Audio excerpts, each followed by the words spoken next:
Muy buenos días, respetables hermanos en el Señor, Iglesia de Cristo aquí en Ciudad Merliot, desde la República de El Salvador. Hoy tenemos la dicha de que otra vez nos acompaña el hermano Tomás, su esposa, la hermana Esmeralda, sus 3 hijos varones y de Rivete un sobrino más. Yo le decía a él que pobrecita Esmeralda, ¿verdad? Porque solo recuerdo la historia de mi mamá, que fuimos 4 y uno adoptado 5. Y mi mamá nunca tenía ayuda de una hembra, como la deseaba. Por eso cuando llegaron mis gemelas, ella fue la mujer más feliz en este tiempo, ¿verdad? Así que pues nos da mucho gusto que Tomás es un excelente cantor y estoy viendo que tu hijo mayor, ¿verdad? Y hace los bajos en una forma extraordinaria, ¿verdad? Muy bonita, ¿verdad? Y le estás enseñando, es herencia tuya. Qué bueno, hijo de padre, ¿verdad? Y el hermano Tomás también nos va a estar predicando a la hora del sermón. Bueno, vamos a continuar con este bello estudio de la carta del apóstol Pablo a los hermanos en Filipos. Es un bello estudio, hermanos, que realmente nos estamos gozando.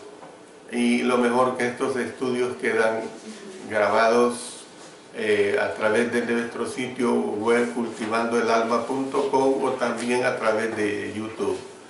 El hermano Nelson Garay es el que se encarga de eso, de su profesión, y ahora este domingo él está fuera del país, así que lo extrañamos mucho, ¿verdad?, a nuestro hermano Nelson. Bueno, vamos a seguir con el capítulo 3 de la carta del apóstol Pablo a los filipenses. El tema que aquí vamos a ver es cómo es que nos debemos de centrar en una sola cosa. Y ustedes lo van a entender conforme se dé el desarrollo del estudio. Por supuesto que este estudio he considerado que abarcará a lo mejor unas 5 clases, entre 4 a 5 clases, y nos vamos a gozar mucho en el contenido de él. Y voy a comenzar con una fábula. Ustedes saben bien que las fábulas se refieren a lecciones sobre los animales, lecciones que nos dan los animales, muchas buenas lecciones. Y esta fábula trata de un tigre hambriento. Estos animales siempre andan hambrientos y necesitan comer muchas libras de carne. Y este tigre hambriento comenzó a seguir con su olfato el rastro de un venado. Yo creo que para ellos es una de las carnes más deliciosas.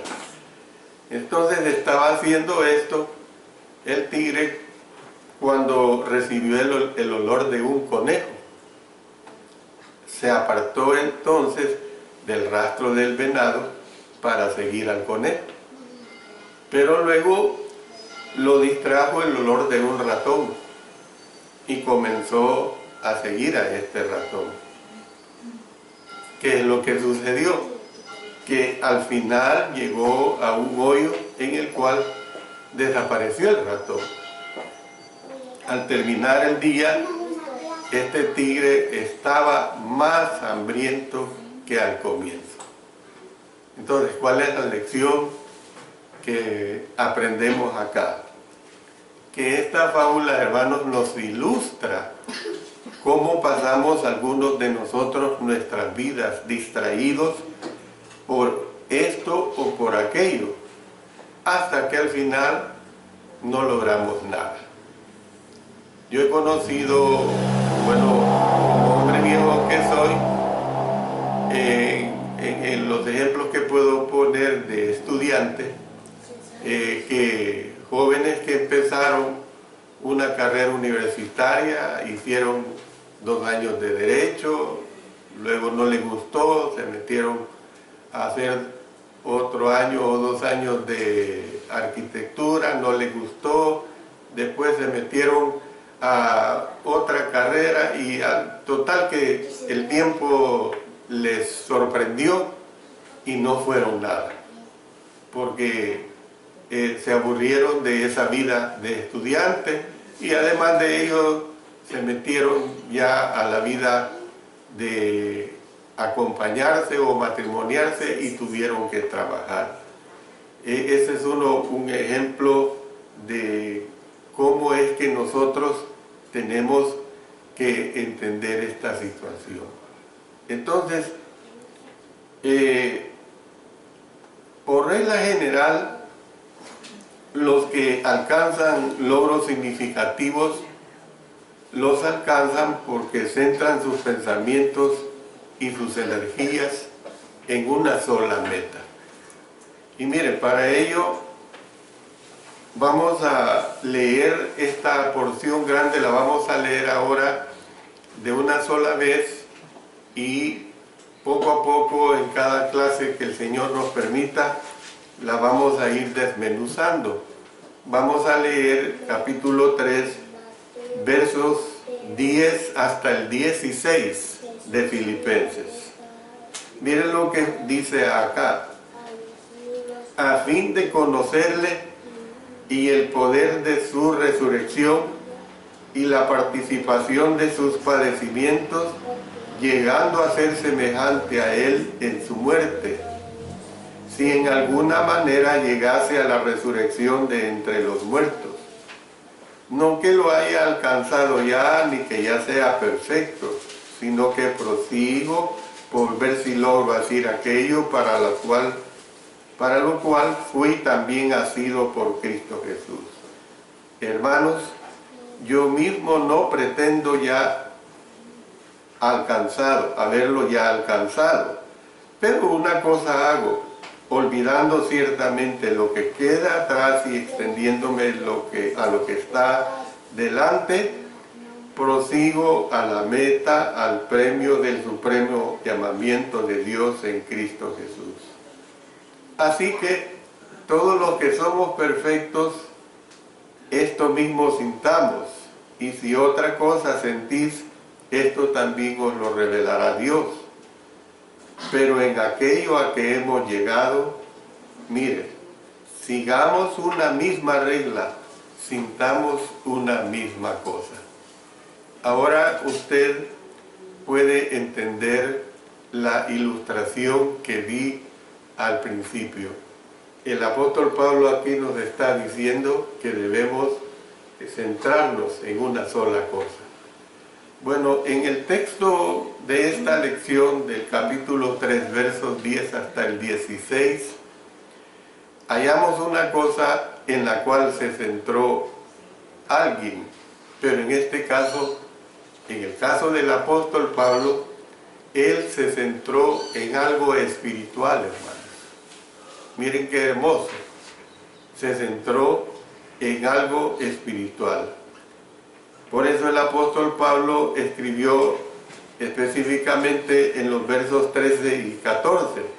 Pero una cosa hago, olvidando ciertamente lo que queda atrás y extendiéndome a lo que está delante, prosigo a la meta, al premio del supremo llamamiento de Dios en Cristo Jesús.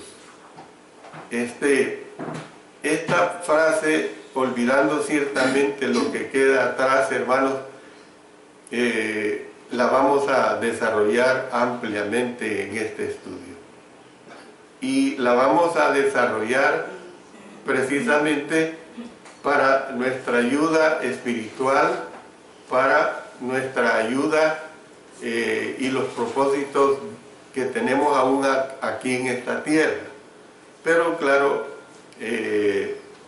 evidentemente evidentemente que esto se dará a través del desarrollo de las subsiguientes clases que vendrán. Hermanos, maravilla este pasaje. Dice, una cosa hago. Póngale cuidado a esto. Una cosa hago. No dice 100 cosas comienzo, ni dice varias cosas intento, sino una cosa hago. Bueno, la palabra hago ha sido suplida por los traductores y una traducción literal del texto original diría algo semejante a esto: una sola cosa, hacer una sola cosa. Hace 3, 4, 5 años, no les puedo dar la fecha exacta, vino uno de mis hermanos que vive en California. Y recuerdo, si no me equivoco, que creo que fue Vanessa, Ligia, él y yo, nos invitó a desayunar a un restaurante. Y luego aprendimos una lección. Resulta que mis 2 hijas y yo estábamos con el celular y él sentado en la mesa. Y él nos dio una lección y nos dijo, bueno, entonces me voy, dijo. Y luego, evidentemente, nos sorprendimos. ¿Por qué? Le digo. Pues veo que todos están en el celular. Y tuvo una razón tremenda. ¿Ve? Él era el invitado y qué problema ese ahora del celular. Nosotros lo sabemos perfectamente bien. Entonces, dejamos el celular, por supuesto, y centramos la atención en él. Eso es, hermanos, otro ejemplo, una ilustración de una sola cosa hago. Si tenemos a un invitado, pues la atención es para ese invitado. Entonces, hermanos, hay una versión, la Living Bible, o sea, la Biblia viviente, que traduce esta frase de esta manera: estoy concentrando todas mis energías en esta única cosa. Miren qué bonito. Estoy concentrando todas mis energías en esta única cosa. Entonces, hermanos, ¿qué vemos? Muchas veces, hermanos, cuesta observar este principio. A mí me cuesta muchas veces, yo creo que también a ustedes. ¿Y qué sucede cuando no nos concentramos en una sola cosa? Pues estamos queriendo hacer 2, 3 cosas a la vez, y a lo mejor 1 o 2 cosas de ellas no nos van a salir bien, porque no estamos concentrados en una sola cosa. Entonces, cuando nosotros queremos participar en demasiados proyectos y al final, pues resulta que ninguno de los proyectos me sale bien, porque mi tiempo, mis energías, mi mente lo he distribuido en diversas cosas. Y yo le digo a usted que usted se centre en el desarrollo de su vida personal. ¿Ve? En el desarrollo de su vida personal. Entonces, ¿qué es lo que vemos? Hay un proverbio alemán que dice así, miren qué bonito este proverbio. Dice, muchas cosas comienza, muy poco realiza. O sea, el que muchas cosas comienza, ¿qué es lo que sucede? Muy poco llega a realizar. ¿Por qué? Porque esa es la situación. Entonces, tal vez usted también tenga problemas para centrarse en una sola cosa.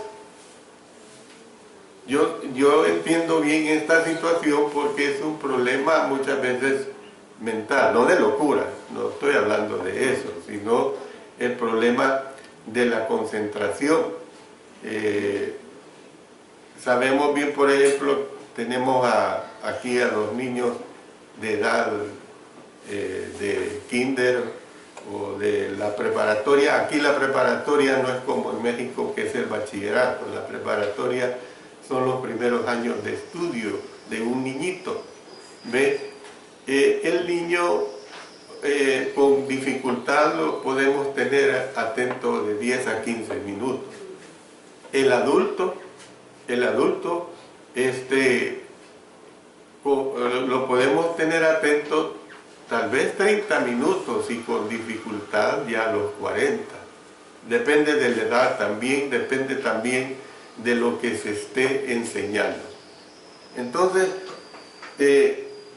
si así es, puede que nos ayude un estudio de cómo el apóstol Pablo, hermanos, se centró en una sola cosa. Eso es bien maravilloso, hermanos. Y él, hermanos, se centró en una sola persona. Ahora vamos a ver pues este ejemplo que nos da el apóstol Pablo. Se centró en una sola persona y lo vamos a comprender en los versos 10 y 11. Usted recuerda que en el estudio anterior leímos estas palabras de Pablo. Dice que él estimó, o dice, estimo todas las cosas como pérdida por la excelencia del conocimiento de Cristo Jesús mi Señor. Lo dice en el verso 8, esto ya lo estudiamos. Recalcamos que el conocimiento de nuestro Señor Jesucristo implica más que simplemente saber acerca de Él. Recalcamos que implica cultivar una relación con Él. Cultivar una relación con Él. Entonces Pablo estaba dispuesto a estimar todas las cosas como pérdida, porque ahora había una cosa que tenía valor supremo, o sea, un conocimiento personal de Cristo Jesús. Muy hermoso, hermanos. Entonces, el deseo que tenía el apóstol Pablo de conocer a Cristo, lo vemos en estos versos 10 y 11, a fin de conocerle y el poder de su resurrección y la participación de sus padecimientos, llegando a ser semejante a él en su muerte, si en alguna manera llegase a la resurrección de entre los muertos. Es decir, el apóstol Pablo ya conocía a Cristo en el sentido de que tenía una relación especial con él. Más adelante voy a mencionar Gálatas 2:20. Usted que estudia la Biblia sabe a qué me refiero. Pero él todavía anhelaba un conocimiento más profundo y más rico. Y así es, mire, a los que nos gusta el estudio de la Biblia y que hemos estado inmiscuidos en estudiar la Biblia, yo no quiero, siempre digo esto, yo no me pongo como ejemplo, pero yo creo que son menos días de mi vida terrenal los que no he estudiado la Biblia. O sea que en mí predomina más los días en que al menos he leído un versículo de la Biblia.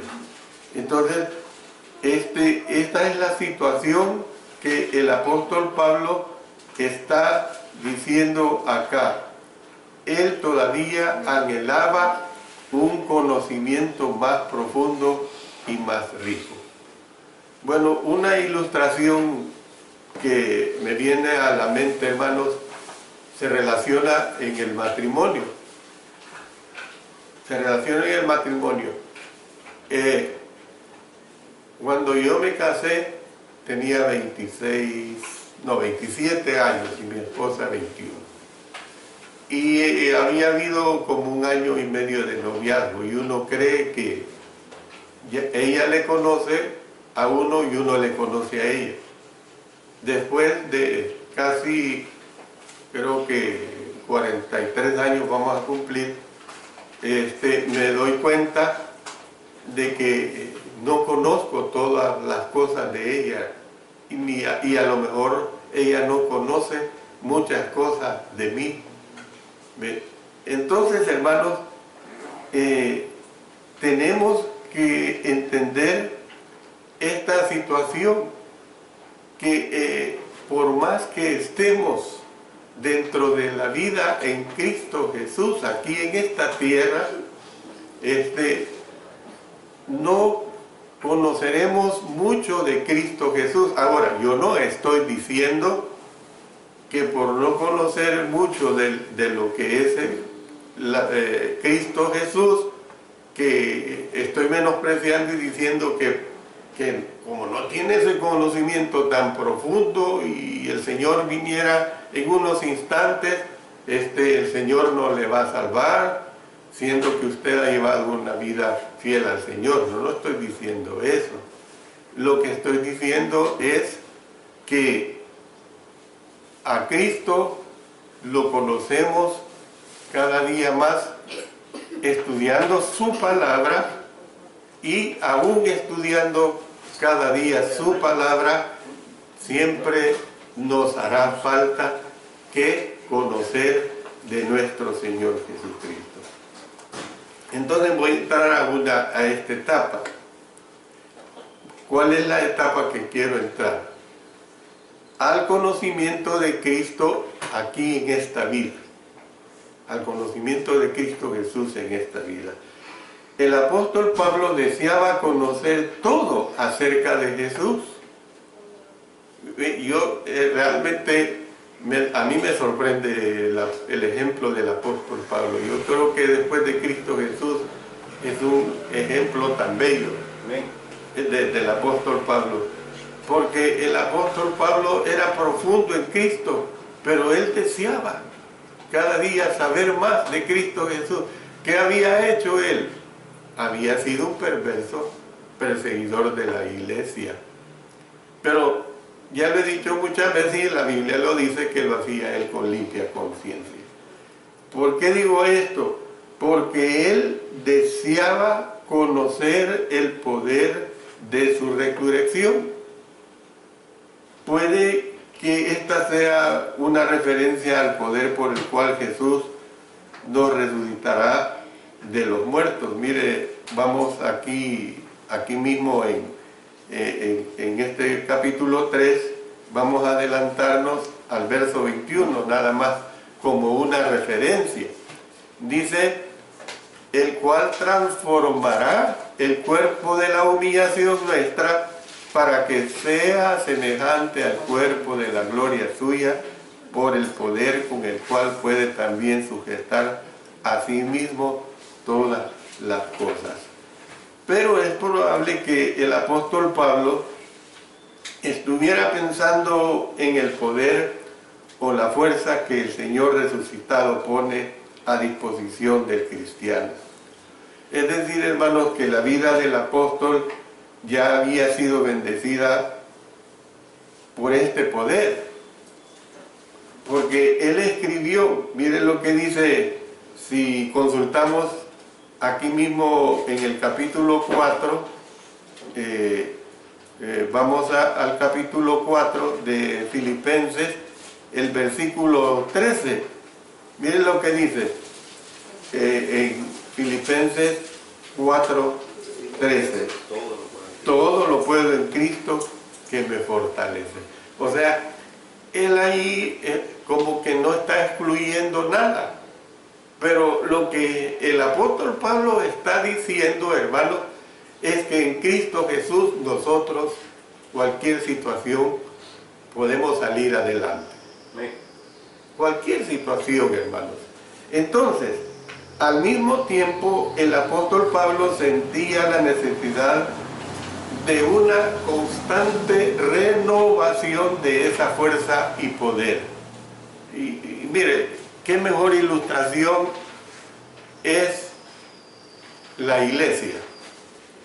Y cada uno de nosotros como componentes de la iglesia. ¿Qué pasaría nosotros que somos fieles? Hablo de los fieles, ¿verdad? Hablo de los cristianos que nos sentimos tremendamente mal si acaso lo hiciéramos de dejar un día del Señor de congregarnos. ¿Ve?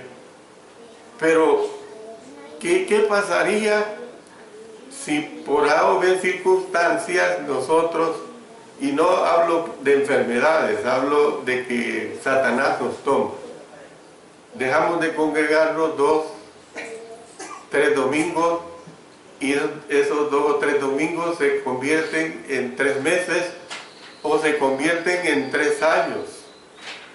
¿Qué es lo que pasa? Usted, cuando cae en esa situación, o yo al caer en esa situación, yo no puedo ser renovado en Cristo Jesús. Mi renovación en Cristo Jesús va muriendo paulatinamente. Entonces, el apóstol Pablo dice pues que nosotros tenemos que ser renovados en Cristo continuamente. Continuamente. Otro ejemplo que es bien ilustrativo a esta situación es sobre las baterías, cualquier tipo de batería, de celulares, de carros, de lo que sea. Las baterías pierden energía y si no se les recarga, pues dejan de funcionar y usted no puede usar la electrónica o la función que le da aquella batería. Entonces, hermanos, del mismo modo, todos necesitamos una recarga de vez en cuando. Pero cuando yo digo de vez en cuando, no es una vez al mes. Cada primer domingo del mes. No. Al menos estoy diciendo, debemos de congregarnos cada primer día de la semana. Y si podemos entre semana, sería aún mucho mejor. Además, el apóstol Pablo dice que deseaba conocer la participación de sus padecimientos. Lo dice ahí en el verso 10. La palabra participación es compartir, es tener comunión. Es lo que nosotros ahorita estamos haciendo. Estamos compartiendo, estamos teniendo comunión. Imagínense, solo démosle vuelta a la ilustración, que yo aquí estuviera hablando y nadie de ustedes esté presente. Bueno, tal vez lo podría hacer porque estoy grabando un programa que quede para pasarlo por la radio o para las redes sociales, y en ese sentido pues está bien. Pero hablemos de la reunión del Día del Señor, ¿ve? Entonces tenemos que entender que participar es compartir, es tener comunión. Entonces Pablo creía que nadie podía conocer plenamente a Cristo si no participaba de los padecimientos de Él. Y esto es una realidad. Si nosotros no entendemos, hermanos, los padecimientos de nuestro Señor Jesucristo en la cruz. Por eso es que el día del Señor es importante todo lo que hacemos, pero el día del Señor en cierto modo culmina en el sentido de la memoria del sacrificio de nuestro Señor Jesucristo. Porque recordamos, tenemos que tener en mente lo duro de ese sacrificio. Mire, todos nosotros aquí, tal vez los niños no, pero nosotros adultos en nuestra vida hemos tenido dolores diversos. Esos dolores son espantosos. Esos dolores no son comparables al dolor de nuestro Señor Jesucristo en la cruz. Entonces, Él nos está diciendo que tenemos que participar en los padecimientos de nuestro Señor Jesucristo. A algunos no les entusiasma esta clase de comunión. O sea, salvo para servir, pero que jamás el lema se da salvo para padecer. Claro, yo voy a evangelizar a una persona, yo debo ser sabio. Mire, no le voy a decir de primas a primeras, lo estoy buscando para que usted sea salvo, para que padezca. Eso viene con la madurez en Cristo Jesús. Entonces, Pablo había participado de los padecimientos de Cristo. Él escribió, miren lo que dice en Gálatas capítulo 6, versículo 17. Yo traigo en mi cuerpo las marcas del Señor Jesús. Lindo, ¿verdad? Yo traigo en mi cuerpo las marcas del Señor Jesús. Y también, si vamos a 2 Corintios capítulo 4, versos 10 y 11. Miren lo que dice ahí, 2 Corintios 4, 10 y 11. Llevando en el cuerpo siempre por todas partes la muerte de Jesús, para que también la vida de Jesús se manifieste en nuestros cuerpos, porque nosotros que vivimos siempre estamos entregados a muerte por causa de Jesús, para que también la vida de Jesús se manifieste en nuestra carne mortal. Entonces vemos, hermanos, que al padecer por la causa de Cristo, el apóstol Pablo llegó a entender más claramente lo que el Señor había padecido por él. En otras palabras, hermanos, llegó a conocer más a Cristo. Esto es lo que entendemos, llegó a conocer más a Cristo. Y Pablo terminó su pensamiento con las palabras, llegando a ser semejante a Él en su muerte. Miren, ¿qué es esto? De llegando a ser semejante a Él en su muerte. Con la ayuda del Señor, Él estaba muriendo a sí mismo y al mundo. ¿Por qué? Porque Él se estaba entregando cada vez más y más a nuestro Señor Jesucristo. Él pudo escribir, y ahora sí, lo que les prometí, de Gálatas capítulo 2, versículo 20. Él pudo escribir, con Cristo estoy juntamente crucificado, y ya no vivo yo, mas vive Cristo en mí. Gálatas 2:20. Entonces, el deseo de Pablo de conocer a Cristo más plenamente, por lo menos tenía 4 facetas. Miren, las voy a nombrar. La primera, una experiencia personal. ¿Por qué digo esto? Porque él dice, a fin de conocerle. La segunda, una experiencia cargada de poder. Porque él dice, y el poder de su resurrección. La tercera, una experiencia dolorosa. Él dice, y la participación de sus padecimientos. Y en cuarto lugar, una experiencia práctica.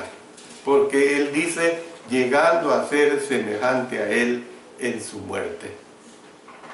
Muy hermoso es todas estas declaraciones.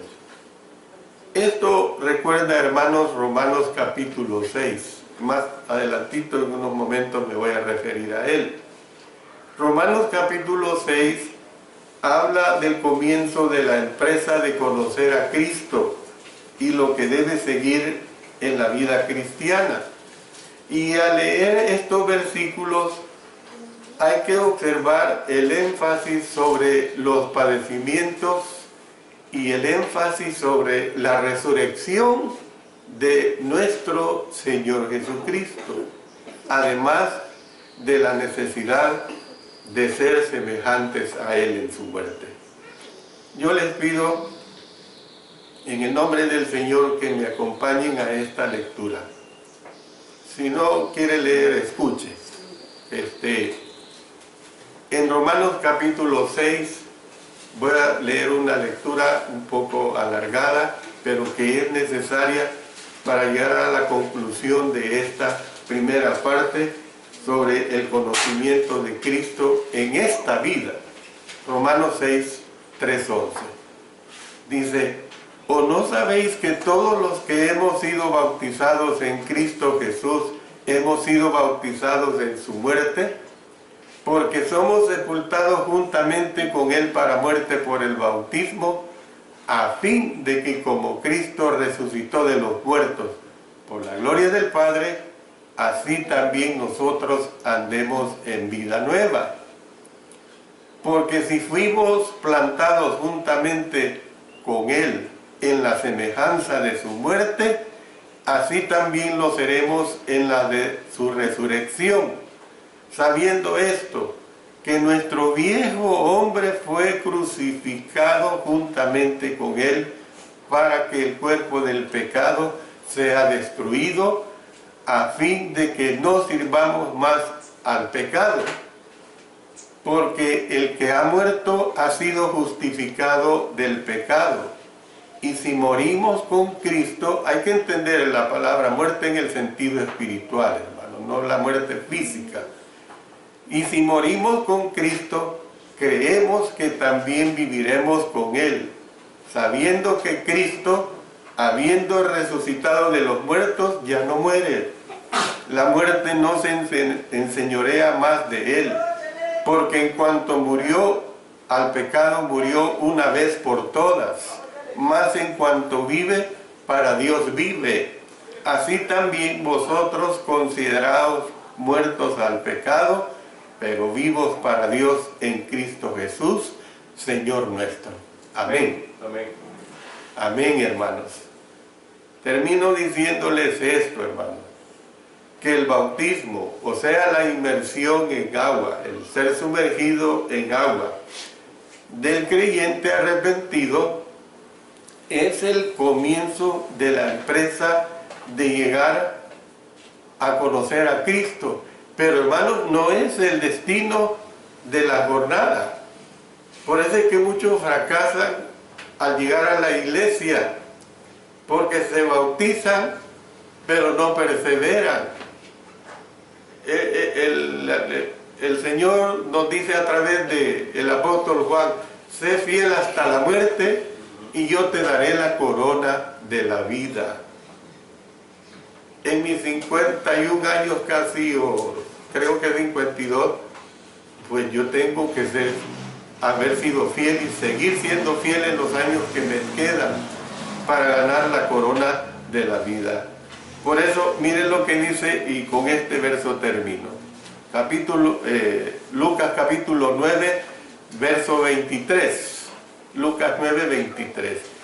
Si alguno quiere venir en pos de mí, niéguese a sí mismo, tome su cruz cada día y sígame. La palabra de Dios, yo no le puedo seguir explicando.